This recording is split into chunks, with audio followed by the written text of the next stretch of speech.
ըստ հերթականության մենք հասանք 14-րդ դասին կամ 14-րդ թեմային, որը կոչվում է որդեգրություն։ Շատ հետաքրքիր թեմա է սա։ Ուրեմն այս թեման մենք կնայենք 3 բաժիններով։ Առաջին բաժինը կոչվում է որդեգրության, վերստինծնդի եւ արդարացման միջև եղած տարբերությունը։ Երկրորդ բաժինը որդեգրության ընդհանուր բնույթը, այսինքն ինչ բնույթ ունի, ինչ հետևանք է թողում, կարելի ասել, կամ ինչ նպատակ ունի, եւ մեր որդեգիր լինելու ապացույցը։ Ուրեմն մենք պետք է պարզաբանենք առաջին բաժնի մեջ, որը կոչվում է որդեգրության, վերստինծնդի եւ արդարացման միջև եղած տարբերությունը։ Այդ բաժնի մեջ պետք է պարզաբանենք, թե ըստ Սուրբ գրքի ինչ է նշանակում որդեգրություն։ Նայում եք, որ աշխարհում այսպիսի բան կա, որդեգիրը ով է, որ մեկը երեխա չունի, գնում է օտար, մեկին որդեգրում է, թե օտար ասիկան ոչ իրենից ծնված, մեկին որդեգրում է։ Ես սա է հասկանում, բայց ասում են լավ, եթե Աստված մեզ որդեգրել է, արդեն այդ դեպքում չի ուրախանում, թեկուզ Աստծո շատ ունեցվածք կհասնի մեզ։ Ինձ դա հետաքրքիր չէ, ունեցվածք չէ հետաքրքիր, ես ուզում եմ Աստծուց ծնված լինեի։ Ասում են լավ, հա լավ, Աստված օտար մեկին բերել որդեգրել է։ Բայց մեկին ուրիշ հատվածում կարդում է, ասում է դուք նրանից եք ծնված, չէ՞, Սուրբ գիրքը շատ տեղեր ունի, որ ասում է դուք նրանից եք ծնված։ Հիմա ես չեմ հասկանում, ասում եմ որտե գրված եք, թե վերստին ծնված ենք։ Եվ այս է գրված, եւ այն է գրված, կարծես է իրար հակառակի։ Բայց վախենում եմ եկի այդ կիսվե, ասում եմ կարող է ճիշտ չեմ հասկանում, հանկարծ մարդկանց չսառեցնեմ, իրանք էլ չմտածեն, թե իբրև Սուրբ գրքի մեջ հակառակություն կա։ Եվ ճիշտ էր, կարող է մինչև բացահայտել է ճշմարտությունը, մարդը սառեր, գայթակղեր, ասել Սուրբ գրքը ինչպես է, որ իրար հակառակում է։ Բայց փաստորեն չի հակառակում։ Հետո որ խորացանք Սուրբ գրքի հասկացողության մեջ, տեսանք, սրանք տարբեր ակտեր են, օրինակ ասում է որդեգրությունը ինչ է։ Որդեգրությունը մարդուն իրավունք է տալիս, որ ժառանգություն ստանաս։ Այսինքն մեկին ճանաչում են որպես ժառանգորդ։ Ժառանգորդ շատերը հասկանում են իրենից ծնված, բայց իրական խոսքը, եթե մենք ուսումնասիրենք, ժառանգորդ չպետք է նշանակի, որ իրենից ծնված, այսինքն իր երեխան, այլ մենք ժառանգորդ հասկանում ենք ունեցվածքի տեր լինել, ժառանգություն ստացող։ Դա արդեն կապ չունի, որդին է ժառանգորդ, թե ոչ որդին։ Դրա համար տարբեր բաներ է պատահում, մարդը որդի ունի, ժառանգություն է տալիս, սակայն մենք տեսնում ենք, որ վերստին ծնունդը, արդարացումը եւ որդեգրությունը սա տարբեր գործողություններ են, տարբեր ակտեր են, բայց բոլորն են փրկության համար Աստծո շնորհքն ու ողորմությունն են։ Նրանք հավատացյալին շնորհում են տարբեր իրավունքներ։ Այսինքն վերստին ծնունդը ուրիշ իրավունք է մարդու շնորհում, արդարացումը ուրիշ, որդեգրությունն էլ ուրիշ։ Փաստորեն տարբեր իրավունքների տեր են դարձնում մարդուն։ Օրինակ մենք նայենք որդեգրության եւ վերստին ծնունդի միջև եղած տարբերությունը, նախ հետո արդարացումը կնայենք։ Վերստին ծնունդով մարդու մեջ նոր ակտ է կատարվում, ասում մի գործ է կատարվում, որով մարդը ստանում է նոր բնություն, աստվածային բնություն։ Այսինքն մարդու մեջ ի հայտ է գալիս, հայտնվում է նոր բնություն։ Սա վերստին ծննդի ազդեցությունն է, վերստին ծննդի գործն է։ Վերստին ծնունդը արդեն գիտեք, ինչպես է ստանում Քրիստոսին հավատալով։ Բոլորը իհարկե Աստծո ողորմությունն հավատալով։ Իսկ որդեգրությունը մարդուն դարձնում է Աստծո ժառանգորդ, այսինքն ժառանգություն ստացող։ Մենք տեսել ենք, ասենք, նաև Սուրբ գրքի մեջ, նաև մեր շրջապատում, որ հնարավոր է մեկը որդի չլինի, բայց որդեգիր լինի։ Այսինքն որդի լինելն ուրիշ բան է, որդեգիր լինելն ուրիշ բան է։ Որդի նշանակում է մարդը ծնված է նրանից։ Իսկ որդեգիրը նորից հիշեցնում է, որ ժառանգություն ստանալու իրավունք է, անկախ դրանից օտար է թե ով է։ Սակայն հարցը սա է, նորից հիշեցնում, վերստին ծնունդը մարդուն դարձնում է Աստծո որդի, իսկ որդեգրությունը մարդուն դարձնում է ունեցվածքի ժառանգորդ, անկախ դրանից որդի կլինի թե ոչ որդի կլինի։ Իսկ արդարացումը մարդուն ինչ անում, հայտարարում է արդար։ Տեսնում եք, որ տարբեր իրավունքներ են տալիս մարդուն, արդարացում ուրիշ իրավունք, որդեգրություն ուրիշ, վերջին ծնունդ ուրիշ։ Ուրեմն մենք չպետք է շփոթենք իրար հետ։ Խոսքն ինչու՞մն է, որ հնարավոր է մեկը որդի լինի, բայց որդեգիր չլինի։ Հնարավոր է մեկը որդի չլինի, բայց որդեգիր լինի։ Այսինքն ժառանգորդ լինի։ Օրինակ Աբրահամի կյանքում մենք տեսնում ենք, որ Աբրահամը որդիներ ունեցավ, չէ՞։ Թեկուզ տարբեր կնոջից, բայց նա ժառանգության իրավունքը տվեց Իսահակին։ Բաժիններ հանեց, Իսմայելին տվեց, իհարկե Սարայի մեռնելուց հետո գրված է Աբրահամը էլի ամուսնացավ եւ որդիներ ունեցավ, տղաներ, սակայն նրանց բաժիներ տալով որդեգիր չճանաչեց։ Կամ ուրիշ մեկ վկայություն Ելիցի 2:10-ում գրված է Մովսեսի մասին, ասում է, եւ տղան մեծացավ եւ փարավոնի աղջկա մոտ բերվեց։ Նրա որդին եղավ եւ ասեց, որտեվ ջրից հանեցի, անունը Մովսես դրեց։ Այսինքն Մովսեսը բոլորովին օտար ազգից էր, ոչ փարավոնի ժողովրդից։ Եգիպտացի չէր, իսրայելցի էր։ Սակայն այս աղջիկը փարավոնի, որ զավակ չուներ, Մովսեսին գտավ եւ որդեգրեց իրեն որպես ժառանգորդ եւ արդեն համարում էր որդի, իհարկե, ժառանգություն ստացող։ Ուրեմն տեսնում եք, ժառանգորդ կարող է լինել նաեւ այն մարդը, որը որ անգամ մարդուց ծնված չի։ Դրա համար որդեգրությունը հենց այս իմաստը ունի։ Ժառանգորդ լինելու իրավունք է տալիս մարդուն։ Նմանապես ուրիշ օրինակներ էլ կան, օրինակ դեռ Աբրահամը որդի չուներ, նա չէր մտածում, որ արդեն կունենա, թեև Աստված խոստացել էր, պահի տակ նա տկարացել էր։ Երբ որ Աստված խոսեց նա հետ, որ նրան պետք է հարստացնի, Աբրահամը ասում տեսեք ինչ պատասխան տվեց։ Ծննդոց 15-ի 2-րդ եւ 3-րդ խոսքերն եմ ուզում կարդալ, ասում է, եւ Աբրահամը ասաց. «Ով Տեր, ինչ ես տալիս, ասում, ինչու ես տալիս այդքան ունեցվածք, ինչ անեմ», ասում է, քանի որ ասում է առանց զավակ է մնացել եւ իմ տան տիրողը, ասում է Դամասկոսացի Եղազարն է, օտար մեկ, ասում նա տան ծառան։ Աբրահամը իրավունք ուներ, ում ուզեր իր ժառանգությունը տար, իր ունեցվածքը տար։ Շատ ծառաներ ուներ, մի ուրիշ տեղում ասում է 360 ծառա ուներ։ Սակայն Աբրահամը վկայում է, որ ուզում էր տալ ծառաներից մեկին, Դամասկոսացի Եղազար կոչվածին։ Բայց Աստված չի ասես քո երանքից դուրս եկած է քո ունեցվածքը կժառանգի, ոչ ուրիշը։ Սակայն հետագայում 100 տարեկանում երեխա ունեցավ։ Ուրեմն մենք տեսնում ենք, որ այո, որդեգրություն ինչ է նշանակում ըստ Աստվածաշնչի եւ այսօր էլ պետությունների մեջ այսպիսի օրենք կա։ Հնարավոր է մարդը իր ունեցածը ժառանգի բոլորովին ուրիշ մեկի։ Անկամ ոչ լավ, բայց ժառանգության օրենքը գործում է։ Թեկուզ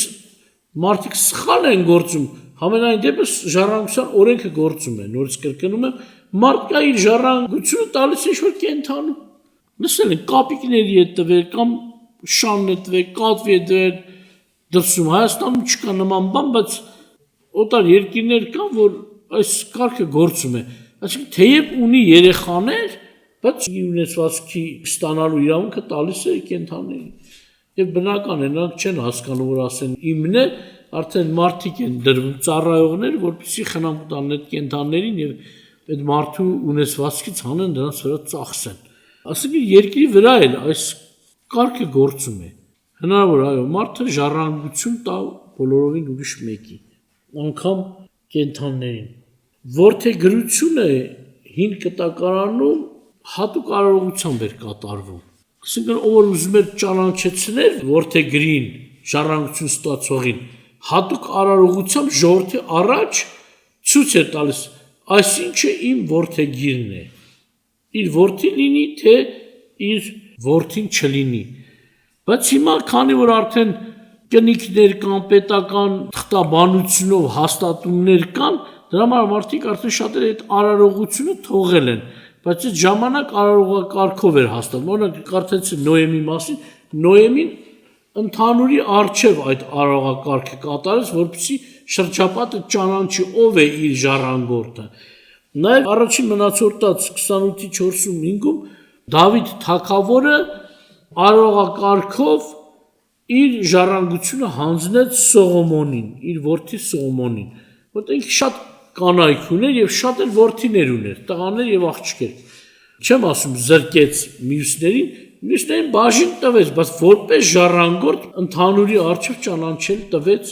Սողոմոնին եւ Սողոմոնը նրանց հետո նստեց իր գահին։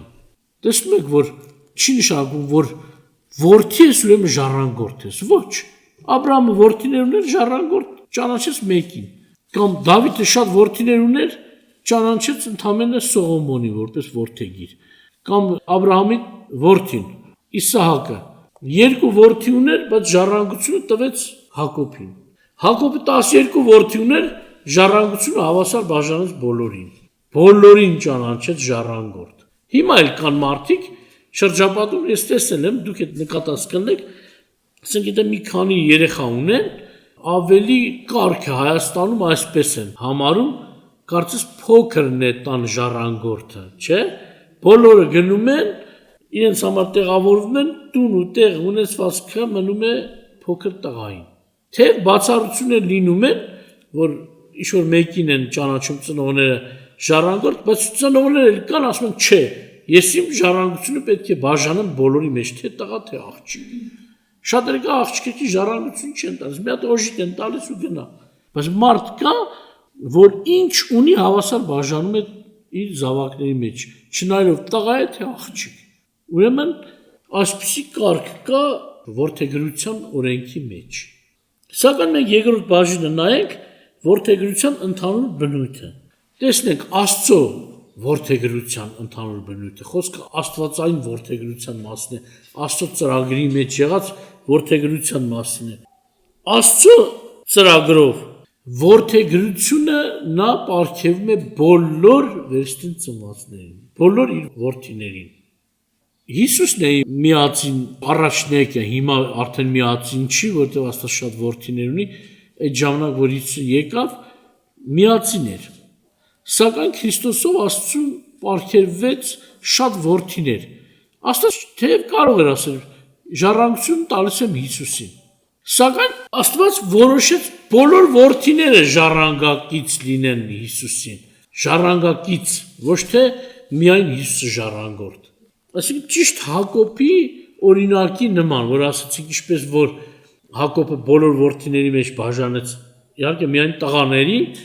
բայց Աստված առավել, ոչ թե միայն տղաներին, նաև աղջիկներին, տալիս է ժառանգություն։ Հռոմեացի 8:15-ից 17-ը կարդամ ձեզ համար ասում է, որտեղ դուք ծառայության հոգին չառաք, որ դարձյալ վախենաք, այլ որդեգրության հոգին առաք, որով աղաղակում եք Աբա Հայր։ Նույն ինքը հոգին վկայություն է տալիս մեր հոգու հետ, որ մենք Աստծո որդիներ ենք։ Եվ եթե որդիկ, ապա ժառանգներ են, Աստծո ժառանգներ եւ Քրիստոսի ժառանգակիցներ, որ եթե նրա չարչանքին կցորդենք, փառքին էլ մասնակից լինենք։ Տեսնում եք ինչ բարություն, ագահություն չկա Տիրոջ մոտ։ Նաև մեկ ուրիշ համար կարդամ ձեզ համար, Եփեսացիների առաջին գլխից 5-րդ խոսք, ուրեմն գրված է։ Ասում է մեզ առաջուց սահմանելով, որ իրեն որդեգիր լինենք Հիսուս Քրիստոսի ձեռով, իր կամքի հաճության պես։ Աստված իր ծրագրի մեջ դրել էր, որ մեզ դարձնի ինչ որդեգիր, սահմանած որդեգիր լինելով, բայց նորից մեկի ձեռքով, Հիսուս Քրիստոսի։ Ուշադրություն դարձնում եք, որ մի այսպիսի խոսք եմ սկզբից ասել, եթե աստվածային որևէ գործ, որևէ վարդապետություն, ուսուցում Քրիստոսով չի, դա Աստծուց չի։ Հիշում եք։ Բոլորը պետք է Քրիստոսին հատվեն, եթե մի եկեղեցու ուսմունք շեղվում է կենտրոնից, ուրեմն այդ եկեղեցին շեղված է ճշմարտությունից։ Տեսնում եք որդեգրությունը նորից։ Քրիստոսով էր Աստված որոշել, որ որդեգիր դարձնի մարդկանց, հավատացողներին, ապաշխարողներին։ Բայց ասում եք, տեսնում եք, տարբեր ճանապարհներ կան, որպես թե Աստծո ճանապարհներ են, բայց Քրիստոսը անտեսված է, Քրիստոս կենտրոնում չէ։ Քրիստոսով չի կատարվում ինչ-որ բաներ։ Այդ սրանից պետք է զանազանեք, որ դա Աստծուց չէ այդ ուսմունքը։ Աստված ձեզ շատ օրհնի։ Դու դեռ ծնված չես եղել, Աստված ծրագրել է, այստեղ ասում է, նախասահմանություն ուներ։ ապաշխարածներին, հավատացողներին որդեգիր սարքեր։ Այսինքն գիտեք ինչ, մենք մեր ջանքերով, մեր գործերով, մեր լավ կամ եսի վատ լինելով չի, որ որևէ բան ենք ձեռք բերում Աստծուց, այլ Աստծո շնորհքն է, կարելի այսպես ասել։ Աստված ումն է ճանաչում որպես ժառանգություն ստացող, իր ունեցվածքը ստացողներ, վերստին ծնվածներին, փրկվածներին։ Եթե մեկը վերստին ծնունդ չունի, նա ժառանգորդ չի կարող լինել։ Աստծո ծրագիրն է այսպես։ Դրա համար Պողոսը շատ տեղում շեշտում է, ասում է, ես ձեզ ասել եմ, Աստծո ծրագիրն է տեղակայում։ Առաջուց ասել է, հիմա նորից ասում եմ, ագահները, օրինակ, շնացողները, էսիշները, այն իշները Աստծո արքայությունը չեն ժառանգի, պատահական բառ չի դրել, չեն ժառանգի, ասում ոչինչ չունեն Աստծուց ստանալու։ Գաղատացիների 4:5 որ ասի կարդամ ձեզ համար գրված է այստեղ, ասում է Քրիստոս եկավ որ օրենքի տակ լինողներին փրկի, որ որդեգրությունն ընդունենք։ Ուշադրություն դարձնում եք։ Ուրեմն մարդիկ կան իրենց համարում են օրենքի տակ։ Այսօր շատերը կան ասում չէ, մենք Քրիստոս պետք չի, մենք Աստծո օրենքը միայն ունենք, մենք Աստծո օրենքով բավարարվում ենք, ասում են օրենքով իբր Աստծուն կպաշտենք։ Անկամ շատերի մոտ հաստատված ավելի, գրքերից ավելի վեր Մովսեսի հնգամատյանը, որը Թորա է կոչվում եբրայերեն, եւ դրանով են ուզում միայն Աստծո հետ գործ ունենան։ Ավետարանը նրանց պետք չի, ըստ իրենց։ Նրանք արդեն չեն կարող ժառանգորդ լինել, Աստծուց ստանալի բան չունեն, որտեղ գրված է, որպեսզի ժառանգորդ լինեն, Քրիստոս նախ եկավ օրենքի տակից ազատի մարդուն, որպեսզի դարձնի որդեգիր։ Եթե մեկ օրենքից չի ազատվել, չի կարող որդեգիր լինել։ Կամ այս օրերին եք տեսնում եք շատ խմբերում, եկեղեցիներում, որ օրենքին են ուզում իբրև հետևել։ Լավ է, եթե կարան, թող հետևեն, բայց ով կարող է, նրանք չեն կարող։ Քրիստոսով որ պետք է մարդը սրբվի, վերստին ծնվի, արդարանա, նոր կարողանա օրենքի դեմ էլ չմեղանչել։ Սակայն մենք օրենքին պարտական չենք, այլ Քրիստոսին, ով որ մեզ համար մեռավ եւ հարություն արավ։ Հիշում եք Վրաստան էի գնում, հովիվին հրավիրել էր, հետո միասին գնացքով գնում էինք, ճանապարհին ասում է եղբայր ջան, խնդրում եմ, նախորոք ասեմ, հանկարծ շնորհք չքարոզես, էլի միայն օրենք։ Պատկերացնում եք, ասի նշանակում է դու չես հասկացել Տիրոջ շնորհքը։ Եթե մարդը Տիրոջ շնորհքից ծանոթ չի, Տիրոջ շնորհք չպետք է ստանա, այլ օրենքի համաձայն պետք է դատվի։ Ինքը խափնվել էր, գիտեք ինչ պահվածքից։ Ինքը չէր հասկացել ոչ Աստծո օրենք, ոչ Աստծո շնորհք։ Բայց ոմանք չարաշահողներ կային, նոր առաջացած խմբեր կային 90-ական թվականներին, որոնք այսպիսի հայտարարություններ էին անում, իբրև օրենքի տակ չեն, այլ շնորհքի տակ են, եւ նրանք ճիշտ չէին ներկայացնում գրվածքը Պողոսի, եւ նրանք ապրում են ազատ, ինչպես ուզում էին, ասիկա չարությունների մեջ։ Դրա համար այս հովիվը գայթակղված էր, գիտե թե շնորհքի տակ լինելը դա է։ Ես ասի շնորհքի տակ լինել նշանակում է շնորհքով ապրել։ Եղբայր ջան, շնորհքի տակ լինել չի նշանակում մեղքի մեջ ապրել։ Ինչ շնորհք մեղքի մեջ։ Մարդիկ շփոթվել են, կտրուկ մերժում են Աստծո շնորհքը։ Այսինքն տեսնում եք չար ինչ որ տեղով վնասեց արդեն, որ մարդիկ շնորհք չփափագեն, շնորհք չստանան։ Բայց որդեգրությունը Աստծո շնորհքից է։ Աստծո պարգևն է, մեր աշխատանքից չի անգամ կարդացի որ ասում դեռ մենք չկայինք Տերը ծրագրել էր, չէ՞, որ Քրիստոսով մարդկանց որդեգիր սարքի։ Եվ այստեղ են հենց ասում օրենքից ազատեց, որպեսզի որդեգիր սարքի, ժառանգորդներ դարձնի մեզ իրեն։ Ուրեմն ինչ է կատարվում Աստծո մոտ մեր կյանքում, Աստծո ձեռքով, նախ Աստված կորսվածներից, մեղավորներից կանչում է փրկության, ապաշխարության։ Հիշում եք, որ ասեցի, շատերին ասում ես Աստծո գլխավոր նպատակը որն է, ասում են փրկությունը, չէ՞։ Հիշում եք, բոլորը մեկի հետ կապ ունեն։ Բայց ես ասում չէ, փրկությունը չի, որ ասում են փրկությունը չի, Աստծո գլխավոր նպատակն է, գիտեն թե ես փրկությունը էժանացնում եմ։ Բայց ասում են ոչ, սակայն փրկությունը ոչ թե Աստծո վերջնական գլխավոր նպատակն է, այլ Աստծո առաջին նպատակն է, թե փրկությունը ծառայում է գլխավոր նպատակին։ Այսինքն Աստված մեզ փրկում է, սրբում է, արդարացնում է, տալիս է վերստին ծնունդ, որպեսզի որդեգիր սարքի, որդեգիր լինելուց հետո էլ առավել բան կա, իհարկե մինչև Քրիստոսի նմանություն։ Հնարավոր մեկ ասի չէ, հնարավոր վերստին ծնունդ չունենաս, այդպես ուսմունք էլ կա։ Իբր թե վերստին ծնունդ չունենաս, բայց Աստծո ունեցածը ստանաս, փրկվես, փրկություն էլ Աստծո ունեցածից է։ Տեսեք ինչ է գրված Հովանու 3:3-ում, Տերը այսպես է ասում, ճշմարտ ասում, եթե մեկը վերստին չծնվի, Աստծո արքայություն չի կարող տեսնել։ Այսինքն Աստծո արքայությունը ինչ է, հենց Աստծո ունեցվածքն է։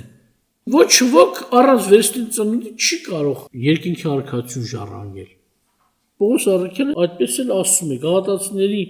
4:7 կարդամ ձեզ համար, ուրեմն այլևս ծառա չես, եթե դու վերստին ծնված ես, այլ որդի, եւ եթե որդի, Աստծո ժառանգ Քրիստոսով։ Աստծո ժառանգ Քրիստոսով։ Փառք Աստծուն։ Եփեսացիների 1:5-6 ձեզ համար նորից կարդամ, ասում է. մեզ առաջուց սահմանելով, որ իրեն որդեգիր լինենք Հիսուս Քրիստոսի ձեռով իր կամքի աջության պես, իր փառավոր շնորհքի գովասանքի համար, որ նրանով շնորհք ցույց տվեց մեզ այն սիրելիովը։ Ուրեմն ինչ կատարվեց, Աստված ծրագրել է միայն Քրիստոսն է ճանապարհը, որով մարդը կարող է ժառանգորդ լինել, Աստծո ունեցվածք, այսպես ասած, ստանալ։ Եվ նա սահմանել է այս ձևը։ Այնպես չի, որ մեկը գա ուրիշ վարդապետություն տա, ուրիշ ծրագիր ու ուսմունք ներկայացնի, Աստված ասի, լավ է, սպասի սրանց էլ, ասած ասած փրկեն։ Չէ, այդ դեպքում Տերը կխախտի իր ողջ ծրագիրը։ Ոչ թե մենք Տիրոջը ծրագիր փոխող ենք, այլ մենք պետք է համաձայնենք Տիրոջ ծրագրի հետ։ Եվ ասում է Քրիստոսով Տերը որոշել է, որ մենք որդեգիր լինենք։ Ուրեմն որդեգրությունը միայն նոր կտակարանյան, ասած ասած, օրհնություն չի, բայց բոլոր ժամանակի հավատացյալների համար է։ Հնարավոր է մեկը մտածի, իսկ ինչ եղան 5 կտակարանյան հավատացյալները։ Օրինակ կարդամ ձեզ համար Գաղատացիների 3:29 գրված այստեղ ասում է. ապա եթե դուք Քրիստոսին եք, ապա ուրեմն Աբրահամի զավակ եք եւ խոստումների համեմատ ժառանգներ։ Ուրեմն այս խոստումը Աստված Աբրահամին էր տվել։ Եբրայեցիների 11:8-10 այսպես է ասում. հավատքով Աբրահամը, երբ որ կանչվեց, հնազանդ եղավ դուրս գնալու այնտեղ, որ ժառանգության համար ստանալու էր։ Եվ դուրս եկավ գնաց առանց իմանալու, թե ուր է գնում։ Հավատքով պանդուխտ եղավ Ավետիքի երկրումը, իբրև օտարությունումը։ Խորաններում բնակվեց Իսահակի եւ Հակոբի հետ, որ նույն խոստումից ժառանգորդներ են, որտեղ սպասում են այն հիմքերով հաստատած քաղաքին, որի ճարտարապետ եւ արարիչը Աստված է։ Ուրեմն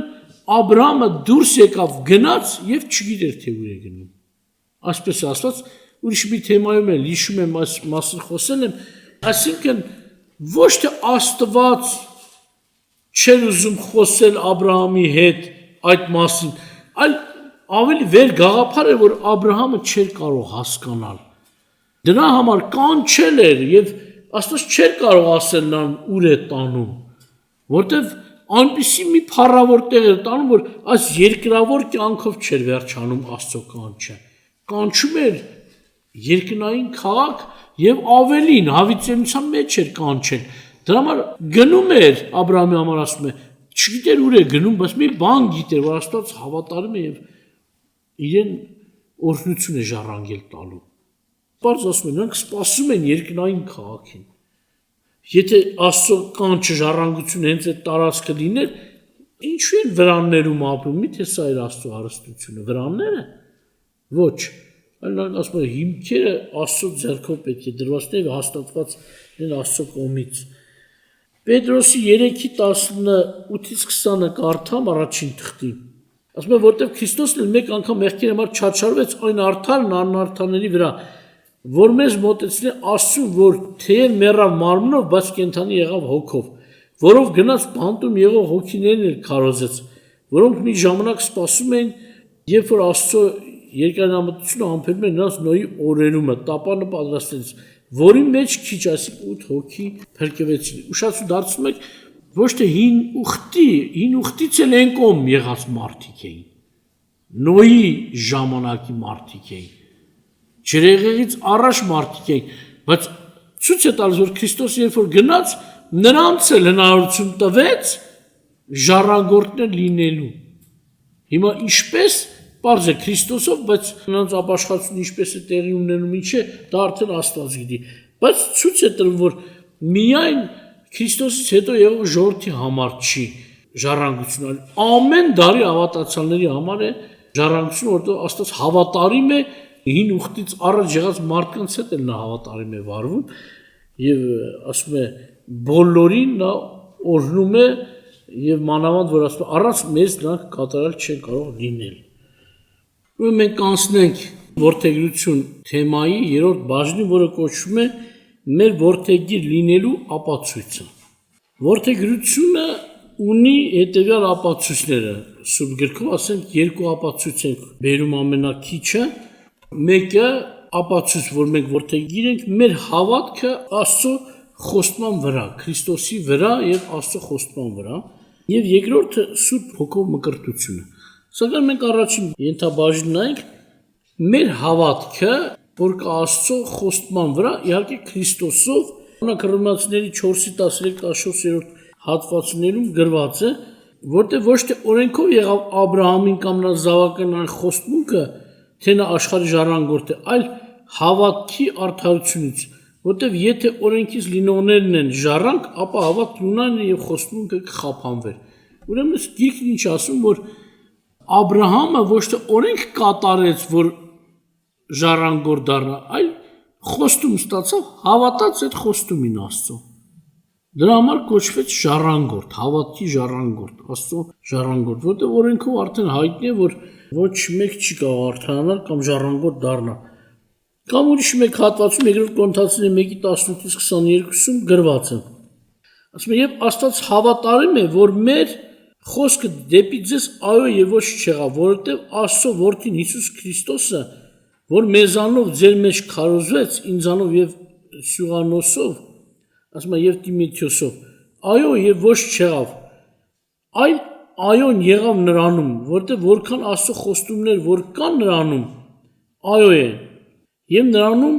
ամեն Աստծո փառքի համար մեզանով։ Ասում է, բայց մեզ եւ ձեզ Քրիստոսով հաստատողը եւ մեզ օծողը Աստված է,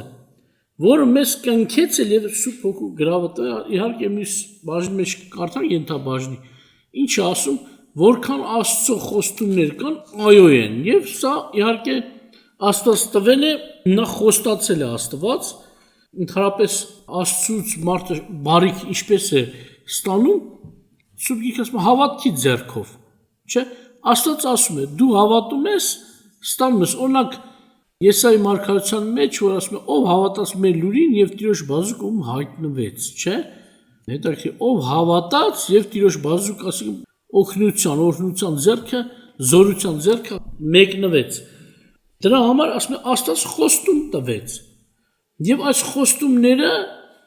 պետք է դու ընդունես հավատքով։ Հավատաս, որպեսզի լինի, չհավատաս չի լինի։ Հետո շարունակության մեջ Եսայի մարգարեության մեջ ասում է, եթե հավատաք, Տիրոջ բարիքը կստանաք, եթե չէ, սուրը ձեզ պետք է ուտի։ Այսինքն Տերը խոսքը ուղղում է։ Բնական է, եթե հավիտենական կործանման եւ օրհնության մասին է խոսքը, եթե հավատանք այդ օրհնությունը կստանանք, եթե չէ, զրկվում ենք ամեն օրհնությունից, այսինքն սուրից էլ ավելի վատ հարված, որ մարդը չհավատալու պատճառով կարող է ստանալ։ Դրա համար ասում եմ, մեր հավատքն է ապացույց, եթե մենք հավատում ենք, եթե իրոք դու հավատում ես, ուրեմն Աստված հաստատում է քո կյանքում, սակայն գիտեք ոնց, շատ ժամանակ մարդը չի զգում սա ինչ վտանգ է, օրինակ Աստված խոստացել է, դու կարծում ես թե փոքր վատություն ես անում քեզ, ասում ես ինչ իմանամ, գուցե չլինի, գուցե լինի, սա երկմտություն եւ անհավատություն է, վտանգավոր է, դրա համար պետք է հավատաս, ով հավատաց եւ Տիրոջ բազուկը ում հայտնվեց, կամ Տիրոջ խոստում ում համար հաստատվեց։ Եբրայեցիների 6:13-ից 20 ձեզ համար կարդամ, երկար հատված է, բայց հետաքրքիր է։ Ասում է, որովհետև երբ որ Աստված խոստում տվեց Աբրահամին այն պատճառով, որ ուրիշ ավելի մեծը չուներ, որ նրանով երթում աներ, իր անձով երթում արեց եւ ասեց. այո, օրհնելով կօրհնեմ քեզ եւ շատացնելով կշատացնեմ քեզ։ Եվ այսպես երկայնամիտ լինելով հասավ խոստումին։ Իրավի մարդիկ ավելի մեծովն են երթում անում, եւ նրանց բոլոր հակառակության վճիռը բանը հաստատելու համար երթումն է, որտեղ Աստված առավել եւս կամենալով խոստմունքի ժառանգորդներին ցույց տալ իր խորհրդի անփոփոխ լինելը երթումը մեջ բերեց, որ երկու անփոփոխ բաներով, որոնցով անկարելի է, որ Աստված սուտ խոսի, հաստատուն մխիթարություն ունենք։ Մենք, որ ապավինեցինք մեր առջև դրած հույսը բռնելու, որ հաստատ եւ անշարժ խարսխի պես ունենք մեր անձի համար, որը մտնում է վարագույրի ներսի կողմն էլ, ուր որ մեր համար ասում է առաջնորդ մտավ Հիսուսը, Մելքիսեդեկի կարգի պես հավիտենական քանապետ եղած։ Ուրեմն ինչ ասում, Աստված խոստում է տվել եւ գումարած խոստումին, ասում է նաեւ երթում է տվել, անգամ ինքն իրենով է երթվել, որտեղ ավելի մեծը չկար, սա վրա չեմ ուզում կանգնել, երթում թեմա ունենք, դրա մասին կխոսենք, սակայն Աստված խոսեց եւ ասում է երկու անփոփոխ բաներով, որով հնարավոր չի Աստված ստի։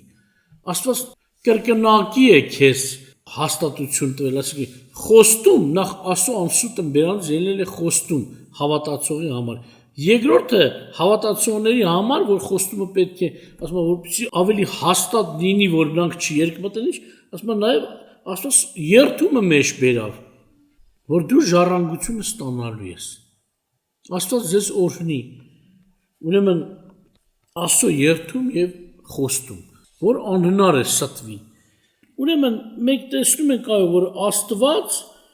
ցույց է տալիս իր ժառանգության իրական լինելը, որ սուտ չի։ Նաեւ որ մենք ասացինք Սուրբ Հոգու մկրտությունը ժառանգության գրավն է, նաեւ ասպես կարելի ասել, երրորդ ապացույցն էլ տվեց։ Այսինքն երրորդ հաստատությունը տվեց, այսինքն ավելի ինչպես կարող ենք ասել, ամենայն դեպս սա իմանալ, միտքը սա է, որ Աստված տվել է խոստում, տվել է երթում, խոստում երթում լինելուց հետո էլ նաև տվել է Սուրբ Հոգու մկրտությունը, որպեսզի դրանով հաստատի, որ ասում է ժառանգության գրավն է։ Օրինակ Հռոմեացիների 8:15-ից 17-ը, որ կարդացինք, իհարկե խոսում է ժառանգության մասին, սակայն 17-րդ խոսքում ասում է. «Եվ եթե որդիք, ապա ժառանգներ, Աստծո ժառանգներ եւ Քրիստոսի ժառանգակիցներ, որ եթե նրա չարչարանքին մասնակից եղանք, նրա փառքին էլ մասնակից լինենք»։ Իսկ վերևում ինչ ասում, Աստված հոգու գրավը տվեց։ 15-16-րդ խոսքերում ասում է, եւ ասում է նույն ինքը հոգին մեր մեջ վկայություն է տալիս, որ մենք Աստծո որդին ենք եւ Աստծո ժառանգներ ենք։ Ուշացում դարձնում եք, պատահական անուն չի դրված։ Սուրբ Հոգին գիտեք, որ Աստված է։ Ժողովուրդ ջան, Աստված մեզ փրկելու համար ինչ արեց։ Աստվածային անձերից մեկը ուղարկեց աշխարհ մարդու կերպարանքում, չէ՞։ Հիսուս Քրիստոսին իր որդուն։ Սակայն հələ տեսեք, որդեգրություն համար էլ մյուս անձ ուղարկեց։ Սուրբ Հոգին։ Պատկերացնում եք, սիրո մեծության արտահայտությունն է, էլի։ Աստված ձեզ օրհնի։ Եվ նորից Եփեսացիների 1:13-14-ում գրված է։ Ասում է, որ նրանում եւ դուք Հիսուս Քրիստոսում հուսացիք, երբ որ ճշմարտության խոսքը լսեցիք, ձեր փրկության ավետարանը, որին էլ երբ որ հավատացիք, խոստմունքի Սուրբ Հոգով կնքվեցիք, որ մեր ժառանգության գրավն է մինչև ստացվածքի փրկությունը, նրա փառած գովասանքի համար։ Ստացվածքի փրկություն, ասենք ժառանգության գրավն է, մինչև որ այդ ստացվածքը դու ստանաս արդեն։ Դու մի բան գրավ ես դնում, որպես ապացույց, որ ինչ իրենից վերցել ես, հետ պետք է տաս, չէ՞, կամ ուրիշ ձևի գրավ կա։ Օրինակ մարդ կա իր անձնագիրն է գրավ թողում, չէ՞, որևէ տեղ, տարբեր բաներ, բայց Աստծո մոտ ժառանգության գրավը, ժառանգության ապացույցը Սուրբ Հոգին է, որ Աստված տվեց մեզ որպես գրավ։ Այսինքն ոչ թե միայն Աստված խոսեց, ոչ թե միայն երթվեց, նաև գրավ տվեց։ Մկրտություն է անում Սուրբ Հոգով եւ հենց սա ապացույց է։ Եվ մենք գիտենք միշտ գրավը ավելի մեծ է, քան այն իշի համար, որ գրավը դրված է, չէ՞։ Ընդհանրապես տենց է, չէ՞, մարդիկ որ մի բան պետք է տաս,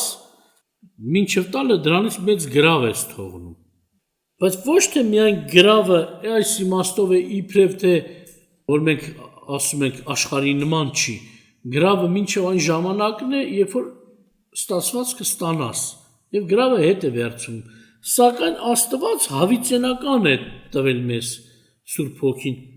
որտեղ մենք ժառանգություն ստանալուց հետո էլ պետք է լինենք Աստծո հետ, Սուրբ Հոգին մեզ հետ է լինելու եւ Հովհաննես 14:16-17-ում այս Տերը ասում է. «Եվ ես հորը կաղաչեմ եւ ուրիշ մխիթարիչ կտա ձեզ, որ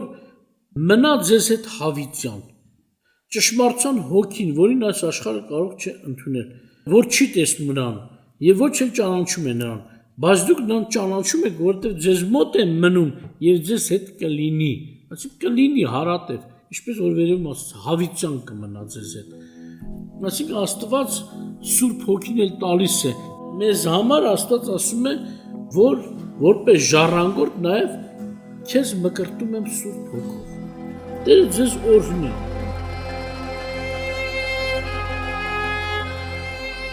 Աստծո ծրագրի մեջ որդեգրությունը վերստին ծնվածների համար է, որով Աստծո որդիները ձեռք են բերում Աստծո ժառանգություն ստանալու իրավունք։